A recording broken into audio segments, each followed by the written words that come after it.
We're with buddies here today. To my right, we have a World Cup edition of the show, actually. This is Enda Coll. Enda Coll. And then I have a Brazilian duo over here, Keiterson. Oh, wow. And Matthew Brennan. Good morning. Nielsen's the best one. Like, that is Good morning, all. inarguable. Are we excited to be here after the World Cup arriving? No? Yes? Yeah, absolutely. Yeah, it was a great night of football last night. Yeah, I think I actually went a bit of a rogue way around it last night. One of the few times I've actually managed to see a good bit of football with the timings that it's been kicking off at. Obviously, watched the England game, then decided, right, tactical, going to go to sleep here for a few hours. Took the 2 hours, got back up, watched Belgium Senegal in its entirety. But I'm kind of paying for it now because I was up until whatever 12:30 last night watching that. If we work backwards, actually, last night, so USA 2, Bosnia and Herzegovina 0. America went down to 10 men in this game, actually, between their two goals. But they're through to the last 16, and then before that, Matthew spoke about it there. Senegal 2-0 up against Belgium, cruising. This is the end of the golden generation. The dregs of it was gone, dust. Belgium won 3-2 with a deep stoppage time of extra time penalty by Youri Tielemans. What a penalty. Yeah. That's how you want your centre midfielder to hit a penalty. Goals. And then to kick it all off yesterday, of course, it looked very exciting for a lot of people. For a large portion of this game, it finished England 2, DR Congo 1. The 7th minute, DR Congo took the lead. It wasn't until the 75th that England equalised. They didn't have a penalty in the first half, Keith. Should they have? No, I didn't think it was a penalty.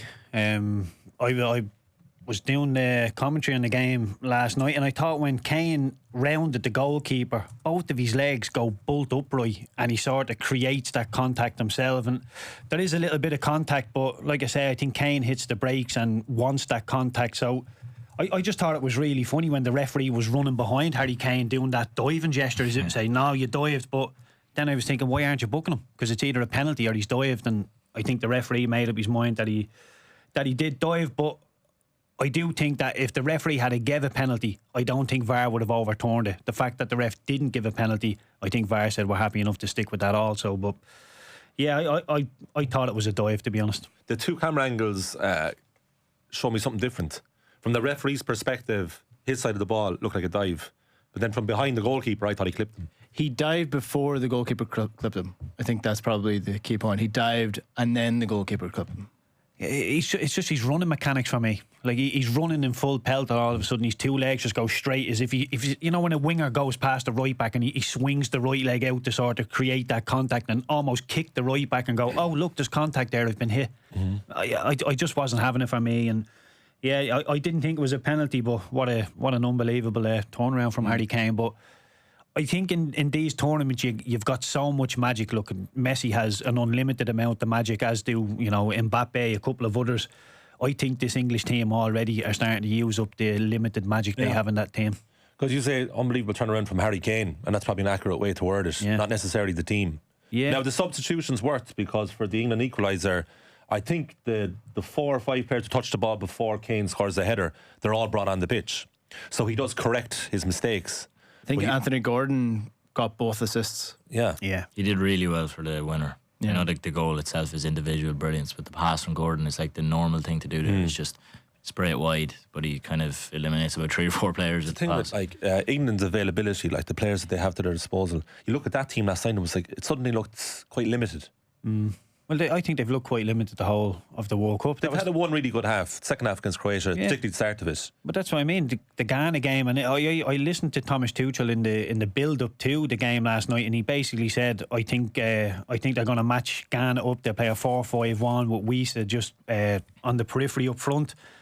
And I thought they struggled. And I think if you're a lower team, now I don't think Mexico will consider themselves a lower team. I think they'll have a right go off of England, but if you're the so-called lower nation and you're playing against the English, you've just seen a blueprint of what they really don't like to do. And if I was an England fan or an England player, I'd be fearful, because when the Mexicans beat Ecuador, they had a camera speaking to the fans coming out of the Azteca, and they're up for that English game. It wasn't, oh, the English are really good, just bring them here, this is our home, we'll beat them. What did Tuchel allude to? It has to be attitude versus altitude, because they have no time to adapt here.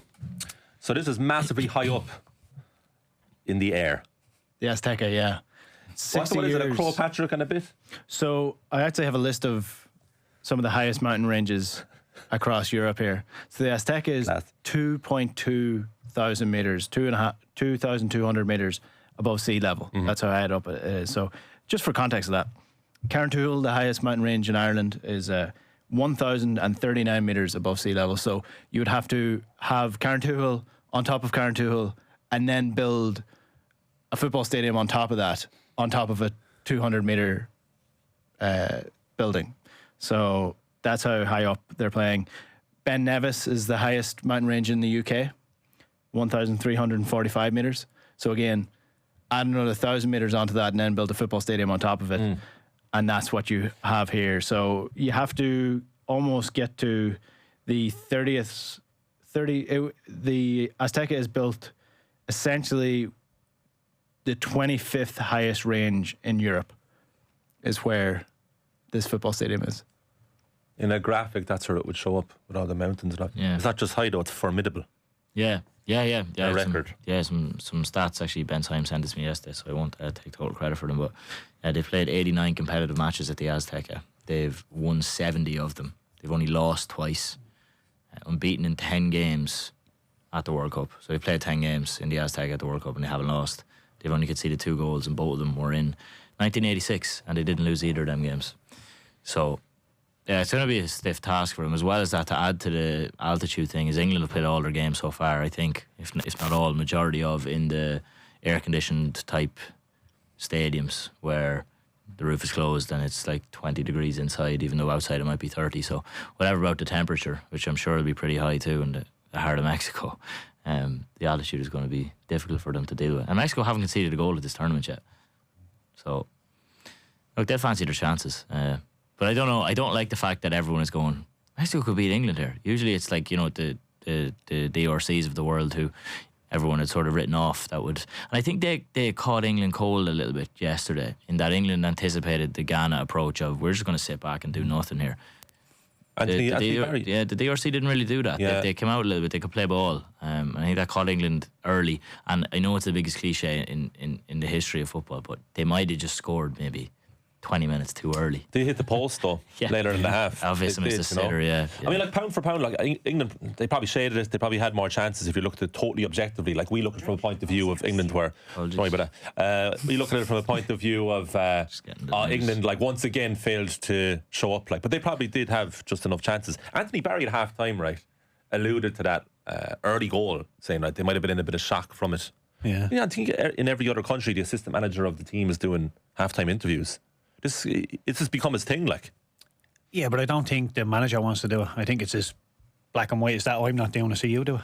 It just rolls downhill, doesn't It's it? surprisingly honest, isn't it? It is. Even the Croatia game, I thought he was extremely honest, because I was of that easy opinion that drawing with Croatia at half time in the opening game of the World Cup is not a bad opening 45 minutes. Anthony Barry's opinion was totally different to mine, and I think that was a little insight into what the dressing room were in store for. And when you see the reaction of England in the second 45 minutes against Croatia, the way I think the term he used was full gas, it was brilliant. But you're looking at them against DR Congo, against Panama, against Ghana. Right back is a massive issue. Spence last night going backwards defending was awful. I thought Pickford should have saved Sepenga's goal. O'Reilly at left back is a brilliant footballer, but again going backwards, I'm not sure how well he would deal with the likes of Mbappe, Barcola, Doués of this world. So I still think there's more question marks than actual answers over this English team, and they played 4 games now, and that's 3 on the bounce. I've been pretty uninspired with them, although they've got the job done. The level they've played against in terms of Ghana, Panama and Congo, they should be wiping the floor with these teams, and yet they're scraping through. So what's going to change versus Mexico? I think they get beat. Yeah, I think, I'm not sure what they will change. Maybe Reece James is fit, he goes into right back. I thought Declan Rice did okay at right back when he played there for the last 15 minutes last night. They brought Eze on, didn't they? They brought Eze on, put Declan Rice out to right back. I'm not, like, if Gareth Southgate played Elliot Anderson and Declan Rice as 2 holding midfielders against Congo, he'd be milked out of it in the press, because they're playing with the handbrake on. Do they really need 2 6s against the Congo? They're going to have an awful lot of the ball. You not get a number 10 in there and tell Declan Rice that you can do the whole thing. We don't need two, is there? Or are you absolutely petrified of the counter I attack? thought they were really open when they lost the ball. Yeah. Whatever about your 2 sixes, like if you get rid of one of your sixes, they're even more open, aren't they? Yeah, but I think that's because Nico O'Reilly is allowed to go forward as much as he likes. Jed Spence is allowed to go forward as much as he likes. So somebody has got to put the brakes on. I think we can't all go. I asked you this from the ex-pro perspective. I was looking at Nori Madueke. I was like, this guy is repeatedly not tracking back. But by his body language, could you tell, is it instruction? Or is he actually negating his duties? I think he's negating his duties. When you see Sapenga's goal, I highlighted it last night. Jed Spence gets attracted to one of the, I think it's not Johan Wiese, it's one of the Congo midfielders make a run beyond, and Jed Spence goes and tracks that run, but the ball comes beyond him, and Sapenga's left in an ocean of space on the edge of the box, and he scores at the near post. But when you see the full pitch view, Madueke is about 30 yards away with his hands on his hips, just watching it unfold. And look, I've been in teams where managers have said to me, Keith, don't be afraid to cheat to a certain degree. But I've also had left backs berate me and make me do that job. And when Jed Spence gets pulled into the middle of the pitch, Madueke must be looking, thinking he's in an ocean of space, but he doesn't try a leg to run. And when you go in on a Monday morning and the manager sees stuff like that, you generally get hung out to dry. But if he'd start sprinting and thought, I seen it developing late, Gaffer, but I tried my best to correct it, maybe you get away with it. But he just stood there developing, going, not my problem. And for me, Madueke is not good enough to only do one side of football. Yeah, he's that's not in that bracket. That's the thing with Madueke for sure. I think that's why people get real angry. It was like he has no right to be walking back here. Like brilliant going foot. Can you imagine if he was a half decent defender and added that, like with his attacking style? What, like it's curious about Saka, isn't it? Bukayo Saka. Yeah. What's going on? Like, because this guy was like, he played for England all the time.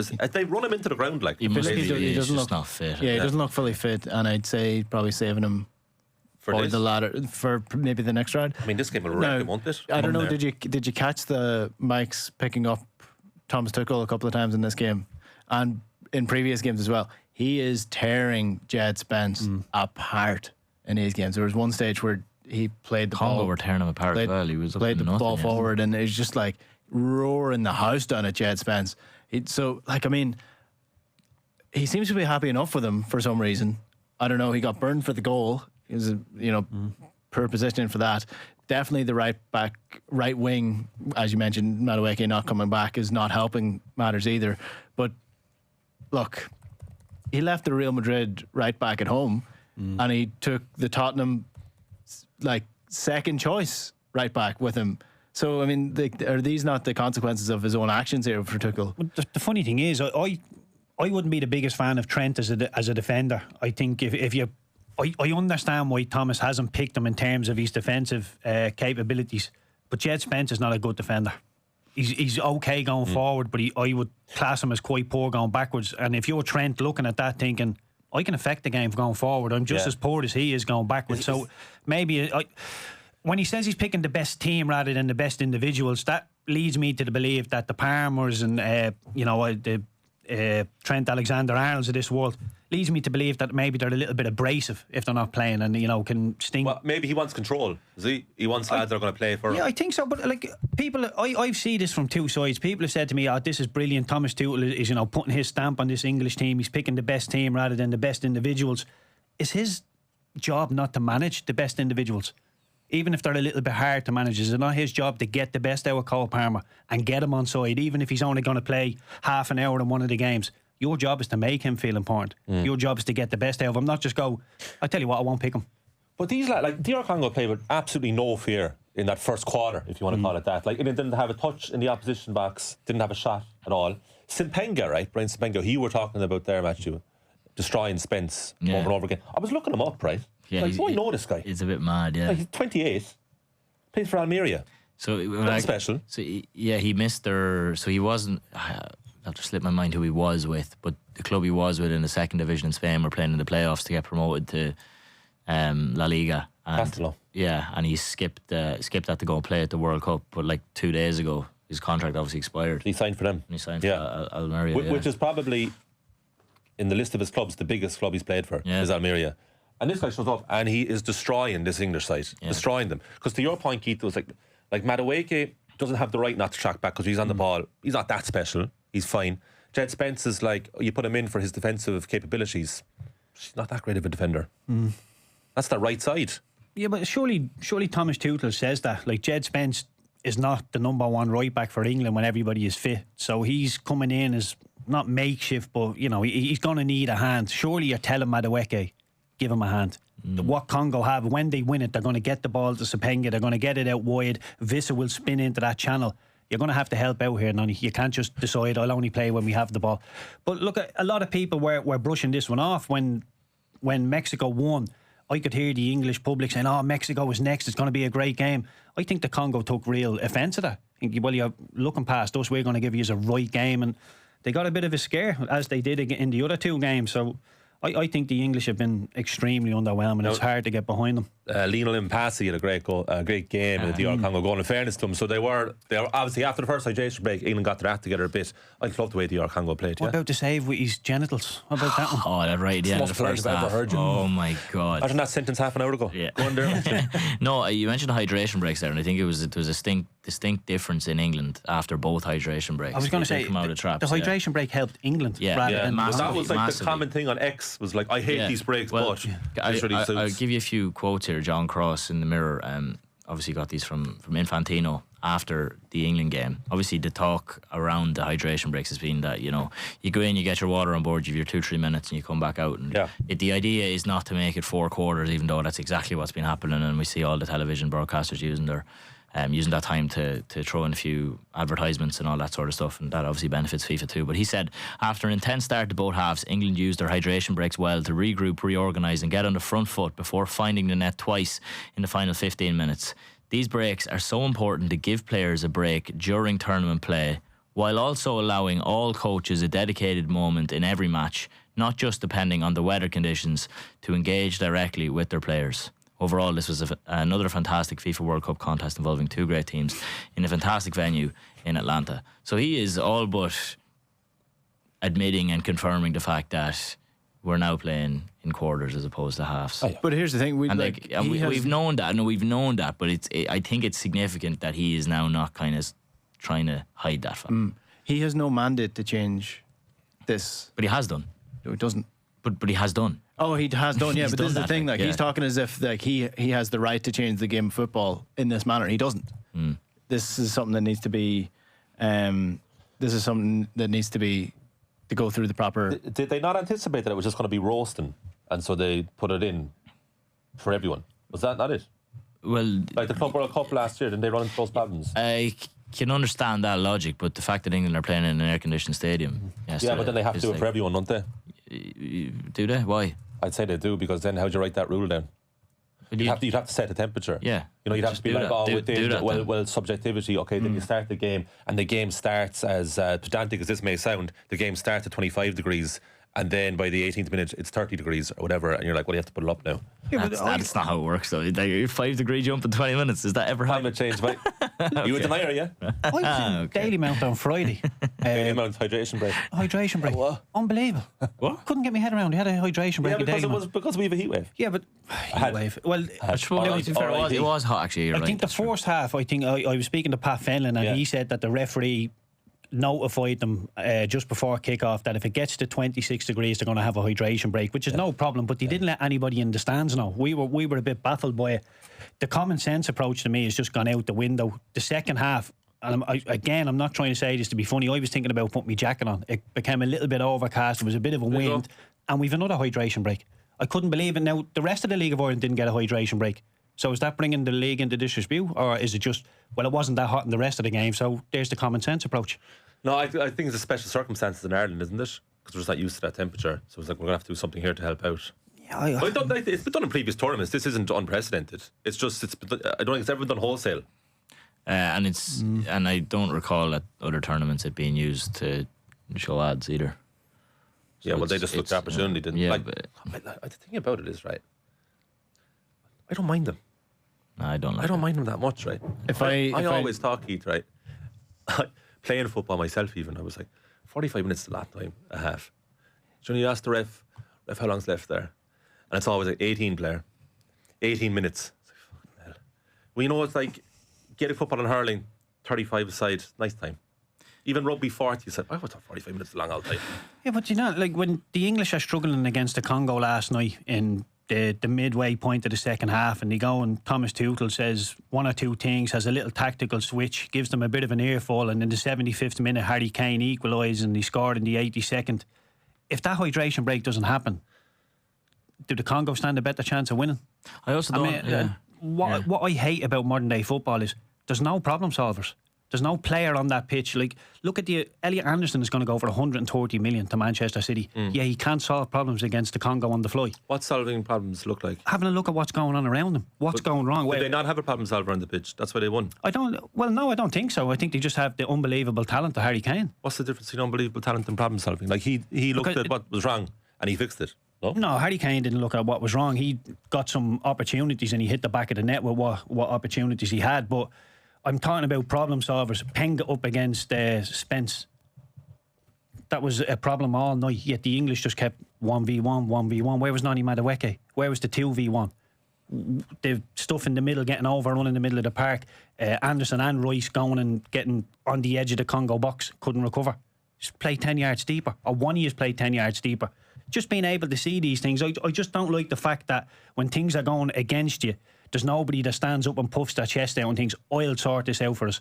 They all look at the manager and think, what do we do now, Gaffer? Or there's only 5 minutes till a hydration break. We'll limp towards that and we'll see where we go from there. I would have been more impressed with the English if they'd have turned the tide last night off their own backs. They didn't need Thomas Tuchel to, show them where exactly they needed to be and put plasters everywhere for them. But DR Congo looked like they were playing with the shackles off, didn't they? Yeah, in that did. first I think they 25 minutes. I wouldn't say they viewed it as a free hit, but they thought, look, if we're going to go out to the English, so be it, but let's have a right pop off them. Why did England play so freely in the second half against Croatia, do you think?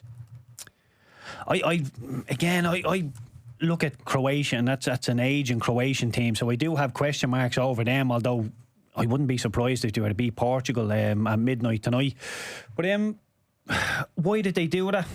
I just think they've got better players than Croatia. I think on paper that's the type of stuff they should be doing, but I think when teams play a low block against England, that's when they struggle. And then you're getting Palmer, you're getting Morgan, Gibbs, White, all these lads are coming back into the conversation. But make no mistake about it, England have enough talent in the middle of the park to be opening up midfields. But for one reason or another, they're not doing it. And I still don't know who's the number one left winger for England. Is it Gordon? Is it Rashford? I mean, Gordon had a decent night last night. Rashford was in and out. Throughout the tournament, it's been Rashford, then it's been Gordon. It's probably back to Gordon now. And on the right, it looks like Saka, but he doesn't look fit enough. Yeah. Before I move on, anyone saying England going through? Not in my mind. It wouldn't be surprising if they go through. They have better players than Mexico. Not to sit on the fence. Like, they should be going into that game and winning it, but I don't think they will, no. I could see him turning them over. I could see England doing a job at them. Yeah, I could too. I could equally see that, but I think they might. I could see him beating them 4-0. 4-0? I could see it. I could see them on the counter. I could see it. I can. Many people had an opinion about Danny Murphy, right? They would have thought a good player for a brief time in his career, the destroyer of Manchester United, decent footballer, would have played during your time. Then he became a commentator and a pundit, and I think a lot of people are like, yeah, he's fine. He's all right. I think everyone was a bit indifferent too. Yeah, maybe. But Enda, it's a bit different now. Yeah, he told this bizarre story on comms for BBC, and now we have video. I mean, amazing. It makes it 10 times better. Used to have a cat called Bob. The game's not that bad. Yeah, he jumped in the back of a Royal Mail van and we lost him. We have a double substitution for Norway. Sad, really. Anyway.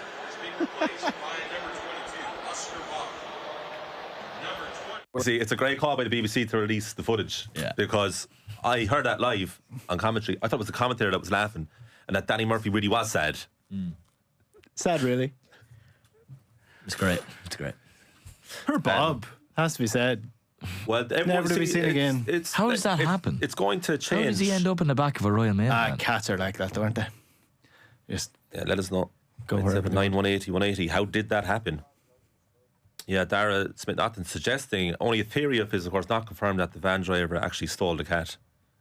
More on that, though. Don't know if you can steal a cat, because cats generally will swap their owners as they see fit. The best thing about it now is like people are anticipating that commentary team again. Yeah. You know? This is the making of Danny Murphy. This is the new part of Danny Murphy. It 100% is. People are going to see him in a different light now. Yeah. Another English name of note, and Ross Kemp. Yeah, so Ross Kemp, this was a video that he uploaded last night after. I think this was after Harry Kane's first goal, so before the winner. Yes! Yes! Yes! Harry Kane! Harry Kane! That's what we're talking about! Great changes! Made a massive difference! Opened them up! Come on, England! Come on, England! Close it down! Close it down! 4 minutes! 4 minutes! Plus extra time! My God, why do you do this to me? I love his seamless transition from absolute joy to be like, now close it down, lads. Calm down. Calm down. He's screaming down the camera. He's like, calm down. Everyone, tighten it up. We can do this. Most English reaction you're ever going to see to a goal, though, at the same time. I just look at him from extras, Keith, you know? I love it. I love it. Before we get on to the Belgium game from last night, we had Declan McBennett in the studio yesterday, Enda. Yeah, so the head of sport for RT was in with Owen Shane, covering a wide range of topics. You can get this podcast on the Off the Ball channels and across our digital channels as well. But spoke about the League of Ireland being on TV or not being on TV and how they make those decisions. Spoke a little bit about the upcoming Israel game. We'll bring you that clip in 1 second. But we want to start with a story that we covered on Off the Ball AM or Off the Ball Breakfast yesterday. That's a Freudian slip there. It's going so well. Casting my mind back to my original days. Off the Ball Breakfast yesterday, where we were talking about potential for Katy Taylor's fight to be on terrestrial TV. And Owen asked Declan McBennett, is this going to happen? We're certainly thinking about it, and we've had initial discussions, and the truth is they are likely to continue for a period of time. Let's look at it. Katy Taylor is, if not the greatest sports person, certainly one of the greatest sports people that this island has ever known, and will stand forever in the pantheon of greats. What she has done for her sport, what she has done for young girls, what she has done for sport in general has been amazing.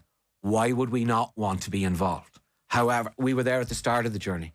There is amazing footage that was captured by one of our presenters, Paul O'Flynn, when he was operating as a VJ in terms of Paddy Barnes and Katy Taylor back in, I think it was 2011, before the London Olympics, whereby Paddy Barnes and Katy Taylor are sparring and taking lumps out of each other. And it's stunning footage when you see it. We were there at the beginning of the Katy journey. We certainly want to be there at the end of the Katy journey. We want to reflect that. So will others. So will other broadcasters. We lost Katy when Katy became the global superstar, because the funds and the money that's involved in boxing at that level is simply eye-watering. So yes, we've had discussions. We will continue to have those discussions. We will make every effort, as I'm sure will others, because they will want to mark that. Our job as a national broadcaster is to reflect national moments. The iconic moment that is delivered when Katy Taylor, when Croke Park with 82,000 or 78,000 or whatever it turns out to be, given the limitations that are there. The iconic moment when Croke Park goes dark and the spotlight shines on Katy Taylor and she does her ring walk into the centre of Croke Park will be stunning. And RTE has an obligation to go after something like that. That was Declan McBennett. Sounds like it could happen. Now, the discussions will obviously also be happening with the likes of Virgin Media as well. So terrestrial TV means terrestrial TV, doesn't mean necessarily mean RTE. So they do have competition there. You do think that, like, a common complaint with RT is that they are probably falling short of their mandate to serve the public with these events. So this is something that you would say, yeah, it most certainly is in the national interest for the national broadcaster to have this, and even just for the archives in future for RT to have this, to be able to, for future generations to look back in this. Or reeling in the years, you know. Or reeling in the years. What song are we playing? Whatever she in the wants. transition between the Troubles and Katy Taylor's fight. I don't know why the Troubles were being they don't overlap at all. But they have to be in there. They have to be in there. Yeah. You have to pick a song from the year, though. Yeah. What is the song? From the year, what is the song of the summer? I don't know, like Man I Need Olivia Dean. Some Olivia Dean stuff, yeah. It'll be Olivia Dean somehow. Yeah, that's a good shout. That's a good shout. The OD. I don't know if she'd like to be called that. Definitely seems I to hope be. she doesn't. Yeah. I'd say there's a lot of appetite from all circles to make this happen, you know. Yeah, me too. Obviously asked. Me too. Yeah. It wasn't the only thing that Mr. McBennett was saying, Enda. No, he also spoke to Owen about the upcoming Nations League game between Ireland and Israel, and Owen asked him whether or not Ireland or whether or not RTE are actually going to show this game, given the circumstances. Yes, the Director General has made it clear that RTE have a legal and contractual obligation to broadcast those games if those games go ahead, and it now looks as if they're going ahead, and I think both venues are now known at this stage, certainly one of them. What's your broadcast going to look like for that? Truthfully, I don't know yet. We're busy getting through a World Cup and a GAA Championship. It's a conversation that has started within RTE, but the reality of it is we haven't got there yet. And it's a perfectly legitimate question, and it's a question that's been asked internally as well as externally, and the truth is I don't know. We have been very careful to look at this. We have what are known in contracts as minimum broadcast obligations that we have to reach. In terms of any contract that you enter into with an organisation such as UEFA and FIFA. We will need to meet those minimum broadcast obligations. How we do that, in what form we do that, we will need to consider. And that's not a decision you make in 24 hours. We need to take that away. We need to sit down. We need to test it. We need to throw it up against the wall, and we need to see what comes back. And we need to be conscious of the views of our own staff. We need to be conscious of the views of the wider public, and we also need to be conscious of the fact that we have legal and contractual obligations which we must fulfil. Yeah, so outside of the legal and contractual obligations that they have to fulfill, I do think they have a journalistic obligation to cover this match as well. These games shouldn't happen in the darkness, especially when they mean something politically. Like I know a lot of people would have used the journalists going to Qatar while also writing stories about what's happening in Qatar and why the World Cup shouldn't happen there. Yeah. And the answer is always, well, we need to cover from a journalist perspective. This is a historical moment and a political moment and an important one that we need to cover. So RTE also can't bury their heads in the sand here when this game is happening. Regardless of what you stand for politically, you have to, from a journalistic standpoint, cover these games as well. Not to relitigate whether this game should or shouldn't be played, but how do you all envision this looking on the day? Do you think the match itself will just be like, dare I say, like a COVID game where there's just no one there and you can hear the players talk amongst themselves and shout and give directions, and then will there be protests outside the stadium, protests back here? How do you think the occasion will pass us by? I think you probably hit a nail on the head about it feeling like a COVID game, because it's going to be in such a small stadium. 4,500 capacity. Yeah, you're going to hear everything because it's behind closed doors as well. So that's what I mean. That's what I mean with the COVID thing. So you just hear people talk. Exactly. I can envisage there being some form of protest over there. Yeah, I think. As in people to travel. Yeah, over I think people care deeply enough about this to go and make their voice heard to some degree. And then obviously, as you said, there'll be more stuff going on back home. I would imagine that's the way I see it, but I could be way off it on that. Yeah, Serbia is an apt choice for this game because it's far more difficult to get to than the likes of Budapest, which most people assumed this game would be on, and so. Yeah. Well, the Bracken, I think, was the... All right, I'm going to hear plenty more about that in the next few weeks and months. I did mention at the start of the show there, Ireland playing Australia in the first game of the series this Saturday. It's 11:10 Irish time that this starts. The team is named overnight or early this morning. I'll just briefly run through it here. So we have the fullback Keenan. The wingers are Balakoon and Osborne. Centres are McCluskey and Ringrose. And then the halfbacks are Gibson Park and Sam Prendergast. And in the forwards, you have Tom O'Toole, Dan Sheehan, who's the captain, Tyke Furlong, James McCarthy, James Ryan, Cian Prendergast, his brother, Josh Van der Veer, and Jack Conan. There's no Caelan Darce, of course, no Jack Crowley, no Andrew Porter, no Tommy O'Brien. The replacements, you got Kelleher, Lockman, Clarkson, Byrne, Timoney, Casey, Frawley, and Bundy Aki. So 11:10 Saturday morning, Ireland face Australia. That's your team. We'll have Darce Benathan in studio later on, about an hour's time actually, to talk about that and then to talk about his interview with Andrew Trimble. Now, Wimbledon was on last night again when the World Cup was occurring. Novak Djokovic, lads, easily dispensed of Stefanos Tsitsipas in straight sets. What has happened to Stefanos Tsitsipas? I don't know if you follow this guy's career at all. He's a 2-time Grand Slam finalist. But 5 years ago, Tsitsipas was very hot. He was 2 sets to love up in the French Open final against Djokovic in 2021. He was 1 set away twice from being a Grand Slam champ, Keith. And now the latest with Tsitsipas is once again he's divorced from his father. Does not allow his dad to coach him. So himself and his dad were very tight, got too tight, have parted ways. It's a big thing in tennis, parent and a child. Andre Agassi? Andre Agassi's dad Yeah, I read his book. Forced him to play tennis, didn't want to play tennis. I remember when I read Agassi's book, he was, I think he lived in Nevada somewhere, and his father, they were going to buy a house, and the first thing his father did was march right out to the back and mark out a tennis court. And if it wasn't big enough for a tennis court out the back, they weren't interested in the house. That's how dialed in Agassi's father was. It's a brilliant book. They used, I know everyone says it to me. Everyone says it's unbelievable. I actually mentioned that book to him yesterday. Oh, did it? Yeah, I get it mentioned like once a week by it's people. An incredible book. I can't believe you haven't I know. On the subject of the fathers as well, I was watching the Coco Gauff game yesterday. She really struggled against Sierra. She was very, very close to losing that game a couple of times. And Coco Gauff she doesn't allow her father in the box anymore because it puts too much pressure on her. But I think that's kind of a healthy relationship that they have. What about Andy Murray and Judy Murray? Yeah, well, that was tense, but I think with Judy was involved in coaching other people in tennis, so there was kind of a separation. Like Judy never coached Andy, and he had talked recently on Ramesh Ranganathan's podcast of all places. Andy Murray said the best thing about his mother was she never put pressure on him or Jamie. It was like, just play it if you want to, enjoy it. And he said himself that he wouldn't be a good coach of his own children because he'd expect too much. Well, see, I would imagine it happens more often than not where a parent has been a successful sports person not putting pressure on their children as opposed to the other way around where the children are the first generation to be successful. You know, Serena Williams obviously back in the news this week that Richard Williams brought them to public tennis courts, but that was to kind of make something of them. Like, he had no interest in tennis, he didn't know anything about tennis, he just got them to hit tennis balls, and then they moved to I think Florida to get trained. And they were actually saying this to BBC commentary the other night. It's like at the age of 8 or 9 that everyone was saying like these two are going to be world number one, like, and he didn't know that obviously. He just tried to get them out of trouble. Not break your heart though. What if you're young when a young fella decided I don't want me dad there because it's too much pressure? Oh yeah, that's why I brought it up. It's like, at what cost do you want to separate yourself from your parents? Yeah, you know. But he micromanaged him to within an inch of his life, and who the hell likes being micromanaged?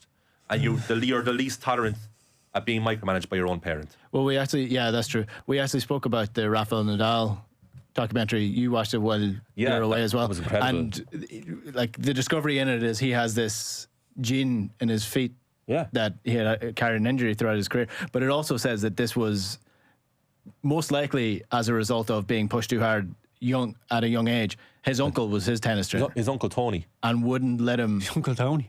Essentially just trained him to death at a very young age. The Nadal's like, sure, one of them played for Spain, played at Euro 96 against England. Oh, right. You know, that's the family. So he's there, like Nadal, as in young Rafa's. Is Rafa from Palma? He's Mallorca, Yeah, because I was in Palma there a couple of weeks ago, and the amount of museums, Rafael Nadal museums and tennis courts were everywhere, and I just put down two together. He's right-handed, but Tony got him to play left-handed because it's an advantage. Yeah, but it's brutal. Like I was right-footed growing up. Huh? I was right-footed growing up. Oh, yeah, my uncles, like my uncle David Cassidy and Mark Merrigan, just playing out in Ringsend with like, Keith, use your left foot. If I grow up to be 6 foot and you're left-footed, you've got every commodity to go on to do what you need to do. Well, yeah, that's a great shout. Another couple of examples. Yeah. There's the one of Dominic Soboslai as well. His father made him wear shoes that were too small for him. For touches, so that his feet wouldn't grow too much. So I think he's like, Soboslai's like 6'2", 6'3", but I think he's like size 7 feet or something.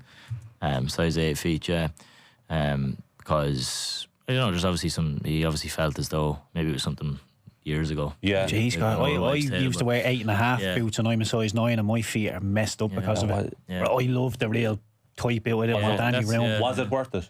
That was worth it, yeah. You know, when you're changing direction, I didn't want my feet to be slipping and sliding anything. I wanted. Do you think you'd have had less of a career if you were half a size above?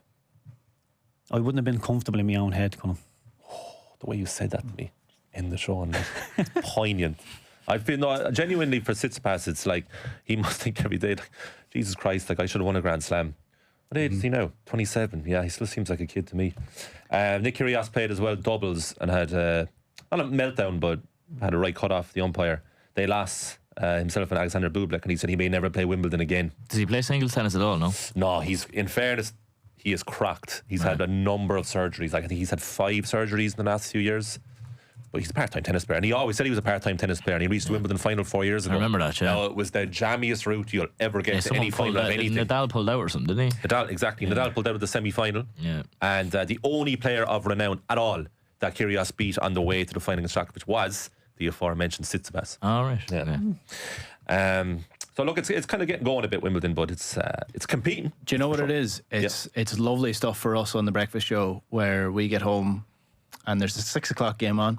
And you've had your lunch, or Is the World Cup now you're talking, or Wimbledon? Wimbledon. So Yeah. you've got the World Cup on at 6 o'clock now, or 5 o'clock with England last night. So you get to, maybe you don't have time to watch an episode or something. Maybe you just want to sit there, relax with a cup of tea, and just stick Wimbledon on, watch these games. It's beautiful. Yeah, But it's perfect. the ultimate time for everyone for a game during the week in this part of the world.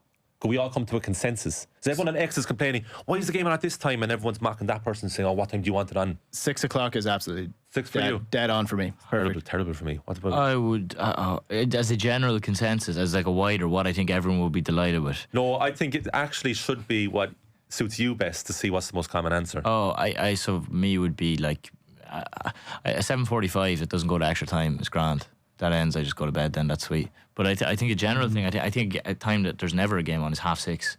I think 6:30 would be perfect. Everyone's home from work really, and no one's kind of ready about for bed. 7 maybe. Yeah, 7's not bad either. Yeah, 7's dinner time for me. Didn't think about 7. I didn't get that far yet. I only got to 6:30. Do you have one? So you're working away all the time in it. Yeah, sure. I'm happy with 8:15. Yeah. I think the 15 minutes kills you, doesn't it? When it kicks off at 8 o'clock, it goes that little bit Absolutely, longer. yeah. I'm happy with 8:15. It would hurt during the season when it's like Champions League round of 16. Yeah. And 8 o'clock kickoff. Yeah, no, That really gets me. Yeah. Another couple of examples go of ahead. the fathers' relationships that are weird. Yeah. Carlos Sainz, his father was a world rally championship driver. Yeah, El Matador. Yeah. Fantastic driver as well. So that puts serious pressure on you if you're a driver. And then, I mean, daddy issues is Max Verstappen and Josh Verstappen. You know, a lot of pressure there. Is it always dads? Tiger Woods' mom. Tanya Harding? Judy Murray. Yeah, Tanya Harding, Tiger Woods' mom. Obviously, it was his dad that put pressure on, but his mom was also very, very strong-willed and strong-minded and walked every hole with him for the vast majority of his career. So she was always a massive presence. I'm sure there's loads. I can't think of any off the top of my head. I'm sure there's. The big one, but Jelena Jokic, another tennis player you might have heard of out there. That was particularly brutal with her dad. Like, that was abuse. There's a documentary about it. It's a whole thing. Like, but I think the Judy Murray thing was kind of relatively. Yeah, fine, I I think there is that element of it. It does throw up the question of morality versus like the results. Like the results are very clear with the vast majority of this. That if you push your children to the extent that these guys did, they become the greatest. They become the greatest athletes of all time. Now, look, genetics are a big role in this. Finances are a big role in this as well. Obviously, most parents can't afford to just, take the time off to. With the commonality that when it works is a parent will support you, but to step back when necessary. The parents of Rory McIlroy, the parents of Roy Keane, etc. Yeah. Keith, great to have you. Jeez, buddy, Keith Treacy there. Yeah. Keith is staying in here, by the way. Keith, Thursday. Good morning. Good morning, everybody. How are we? Very one quick one there before we get going. I missed something there. This is how we introduce Keith Thursday. It's not Friday. Okay, sorry. Your favourite. So just one. Don't panic, Enda. Just one. Your favourite team at the World Cup to watch at Ireland, France. That was one sent in there to me yesterday. Oh, I've enjoyed the Ivory Coast. I know they've been knocked out now. Argentina, just a lot of it is the Messi factor. Morocco, I think, have been a really well-rounded team. Diaz is unbelievable. Hakimi, unbelievable. Yeah, Ivory Coast, Morocco, Argentina. I've enjoyed watching those three. Have you had any cult heroes so far? Any player you kind of came in, didn't know what about him, and now it's. Sorry, I realised you only. No, go ahead. One. The left back off Ghana, is it Mensah? He was extremely aggressive. He's smart as well, isn't he? Yeah, he was so aggressive. Yeah, I didn't know an awful lot about him, but he was really good against the English in particular. Really aggressive. Yeah. Good. All right, plenty more where they came from later on. Keith Thursday, you're staying around, aren't you? I'd stick about. Can you bring Keith Treacy back in? if you don't mind. Do we have to? Yeah, he's just gone out there. We'll bring him in there. All right. No, I get it.